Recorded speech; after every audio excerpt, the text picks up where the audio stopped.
Welcome back, gamers. Today we are going to go over a few topics about Vigor.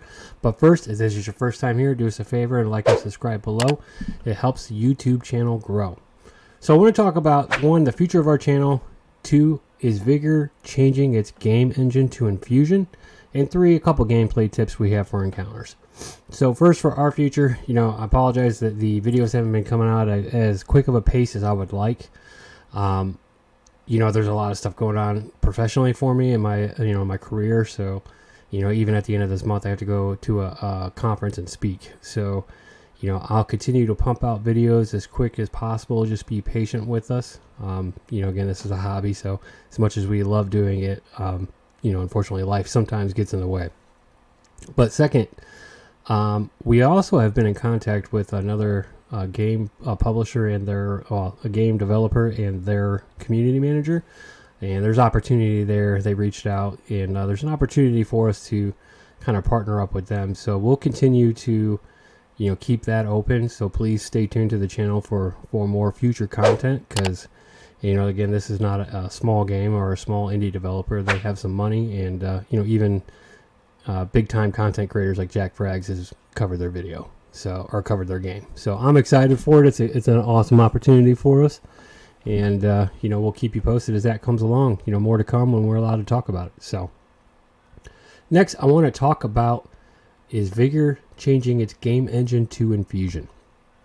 And I don't know if everybody caught this or not, but, the Enfusion Engine Twitter released this picture a couple weeks ago. And as you can see, it's our shelter that we're all used to seeing every day when we log in, or every other day, depending on the cadence at which you log in. But as you can tell, they've already started migrating assets over as part of their R&D project. And in our last video, we talked about why we think Vigor was created. Basically to explore the free-to-play market, but also to reverse engineer the publishing pathway that Xbox requires, and reverse engineer that for their own Enfusion engine from the Unreal Engine. And with the migration of assets over, I think it's a huge opportunity for the Vigor community. And I know right now, the game is not in great shape, with all the bugs still coming that we thought were fixed way in the past. The bugs still present, the seasonal bugs, and stuff that we thought was patched seasons ago still coming out. But I think the opportunity that Enfusion offers is really something that I think we should all really be excited about if it's true. Because with Enfusion we have crossplay, they have voice over IP, they have larger lobbies. Like I know Enfusion right now is testing out 64-player lobbies on Arma Reforger, and from what I've seen, I guess they're having trouble maintaining consistent lobby size, and maybe this is why they're opening up the book per se to allow Vigor assets to migrate over and be used. Maybe us as a player base might help them finish the Enfusion engine for the final product of Arma 4, because Arma 4 is their bread and butter. It's their stable, main state franchise that they really have a devoted community for. And Vigor's getting there, but we're a smaller community, and that's okay. Our voice is just as important though, because our money is still green. But with that, with the larger lobbies, you can have raids. And the cool thing about Enfusion, I don't know if anybody knows a whole lot about the Enfusion engine. I do not. I've played Reforger, and to be honest, the game is beautiful, but the player modeling and the movement and the accuracy of the guns, it needs a lot of work. I mean, we're talking like Vigor 0.7 patch, and I didn't play back then, but from what I've seen from other creators' videos of how rough the game was 4 years ago, that's kind of where Reforger is now. But there's so much you can do in that. They have AI bots. You're able to create all these mods. You could make single player mods. You could make content creator only community lobbies where you give everybody a special access key. So if you're a content creator, and you want to invite 40 members of your community in to just have a community night of all, whatever you want, Swomie fights only, knife fights only, part of the mods that you can create in the game, that you would be able to create would be, you could change whatever you want. No LMG lobbies. You could create a, make it a straight battle royale mode where everybody jumps. You have 12 players jump in, and there's only 10 guns in the lobby, so 2 people are going to get killed. Whatever you want to do, you could create it. You could make everything 0 to hero run.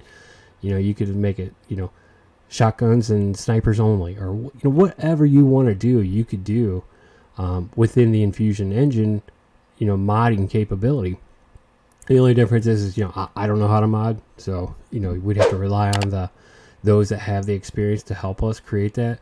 But it would really take the pressure off the Vigor devs as well, because they're not, Bohemia is not set up to tailor make every bit of content for a game. They're set up to take care of the source code on a engine and keep the engine up and running for modders to basically let their players create the experience that they want to have in their engine. And that's kind of the downfall with Vigor is there's no it's basically asking a car mechanic to work on an airplane. Yeah, he could do it, but it's not going to be it's going to take a little bit longer. It's going to be a little bit slower. It's not going to look great when it's done. It might fly, but he works on cars. He doesn't work on planes. And that's kind of what what they're at right now is, these devs are really working hard, but, it's a very small subset of the development team because everybody else is working on Enfusion, because Enfusion is what they want to build and maintain and create for the Arma community and for the company as a whole. At least, in my interpretation of how they speak to it anyways.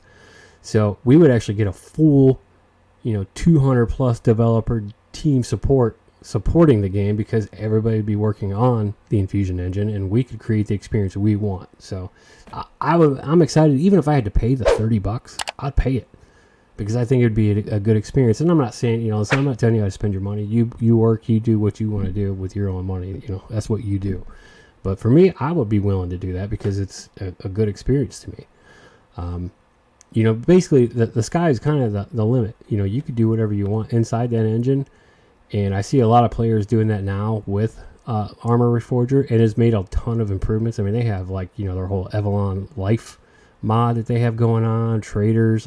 You could set up, you could put Bartle and Bridges, if it's migrated over, you could put that on a 24-hour straight cycle as a raid system up to 20 players. And you go in, get your stuff, and get out. If you want to go in to get kills, you can go in to get kills and get out. But have the map do a lobby wipe every 25 minutes or something like that. Whatever you want to do with a raid system, you could do that. So I'm excited for it. I'm hopeful. I don't think it's going to happen anytime soon, because that's a ton of assets to move over. And let's be honest, part of the reason we like this game is the map design. Every map is carefully crafted. And I think that's why we all want more maps, because we want to, have a new experience when we go in. But man, the guy that creates this map, and I think he's been on one of the dev streams, they're freaking awesome. They are beautiful. They really flow well with the path of action, depending on where they land. And you could tell it's handcrafted. It's not the crappy Caldera map for Warzone. It's not even the Verdansk map. Yeah, it's smaller. But man, all these maps are intense. There's not a map I don't like. They're all gorgeous. So we don't want to lose that piece of it, that aspect of it. But I think we would all enjoy, the ability to kind of tailor make our own version of what we want to do in Vigor. And, migrating away from the free-to-play model with perhaps a different engine that would have better graphics. And we could kind of make the game the way we want it. Even if they kept it free to play and just, had certain suites that you could purchase, battle passes, or, if you wanted to be a modder, you could purchase the modding toolkit, or, something like that, where they can continue to make money.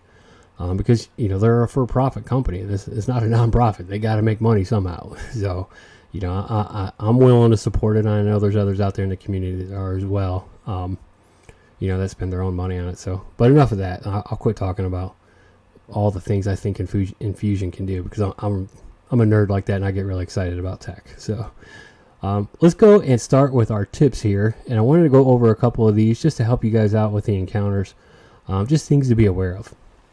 So first here, I want to make sure we talk about this point, but it's kind of a no-brainer, and I've shown, you know, a couple of my videos where I do this, but you want to not stand in front of doors when you open doors. And if you see, every time I open a door, I always spin around.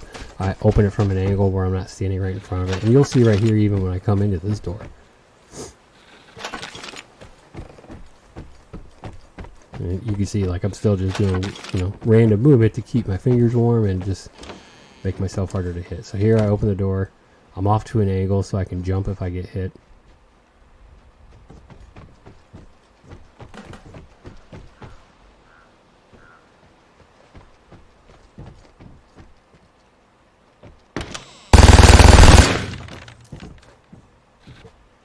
And that shows you right there. You know, you want to not stand in front. You don't want to be standing in front of the door, because when that bullet hits, there's nothing you can do. You know, this is especially with the machine gun gear 3. I can't even pronounce the machine gun, but this dude was cool, man. He messaged me after. He's like, because I don't know if you saw on the lobby screen, there's like, it was a bunch of new players, and like he and I were the only two that had like non-green coat skins, and he was like, seriously, you're the only guy I didn't want to run into. So he was cool, man. I appreciate you reaching out. It was cool. Next, I want to talk about the airdrop. It's never safe. And I can't remember, honestly, I can't remember if this was the same match. I want to say it was.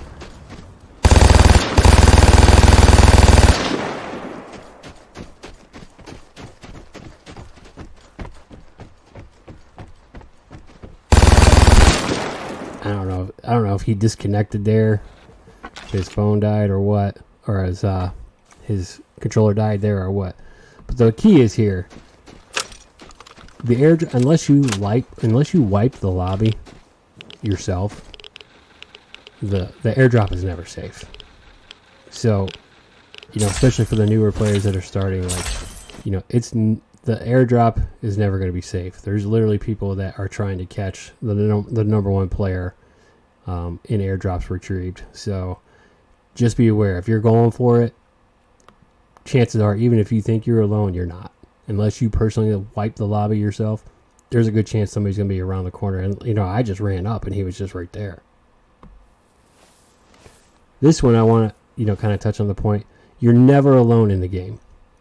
Even when you think you are. Here, I run up to the barred house, and I see, you know, the safe had just unlocked when I dropped right here, and I'm like, okay, I wonder if this guy's going to jump out. You know, knowing the barred house is going to be in that little, you know, extension to the first floor there on the house, and I'm just waiting for him. Like, all right, cool.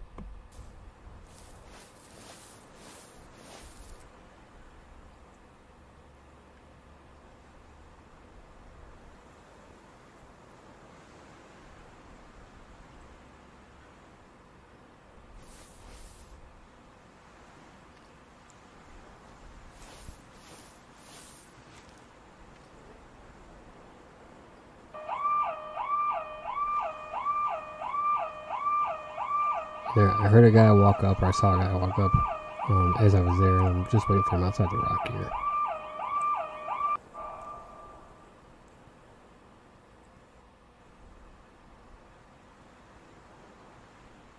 About this moment, I start getting a little antsy, but he runs across.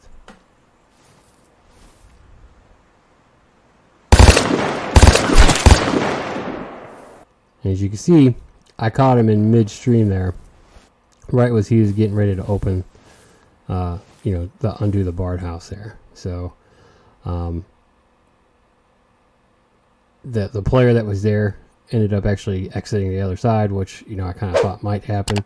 But I still got the kill from distance with the machine gun because, you know, I was able to drop right outside and decide, you know, as I'm debating my next move, somebody just comes right in front of my crosshair. So, just a reminder, even when you think you're alone, you're not alone.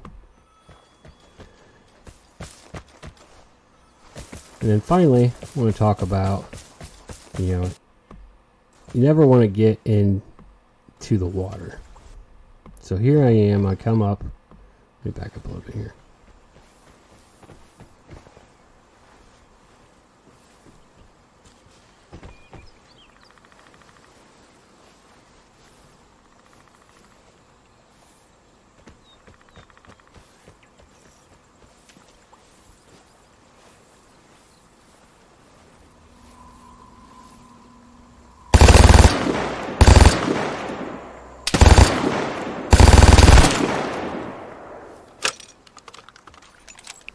And as you can see there, I mean, he's on Grandtime Valley. You know, he's just out in the middle of the water. And that match actually had actually had Jealous Fist in there. So I don't know if he was trying to, you know, just didn't know about the water. If he was trying to be, you know, outwit somebody by going across. But, you know, it was easy to get the kill there. So, you know, those are the tips. You want to stay out of the water. You know, when you think you're alone, you're not. Don't stand in front of doors when you open them. And again, when you go for the airdrop, it's never safe. Just remember that. Because even when you get the airdrop and you fight the radiation, there's a chance that the radiation might already be attached to the airdrop from the comms. And, you know, not only that, but the airdrop shows your location if it's not, you know, put on stealth. So, you know, there's ample opportunity to get yourself killed going for the airdrop. And to be honest, it's not really worth it. I mean, how many more grease gun parts and IZH, you know, shotguns do you need? Because, you know, outside the 500 XP, it's really not worth it. So, but again, thank you for watching. We apologize. It's going to take a little while maybe for our next video. And I'm not even sure how long this one is. I had a lot to get through. And I actually trimmed it down by about half. So I got a lot of video ideas in my head. I just can't get them out quick enough because, you know, professional responsibilities. But, you know, we're going to keep these coming. And again, like I said, we have another potential game we're going to cover in the future once they get ready to go to the next alpha. So I will keep everyone posted with that. But until next time, gamers, stay safe. And I hope you have a great time. Stay safe in the Outlands. Take care. Bye.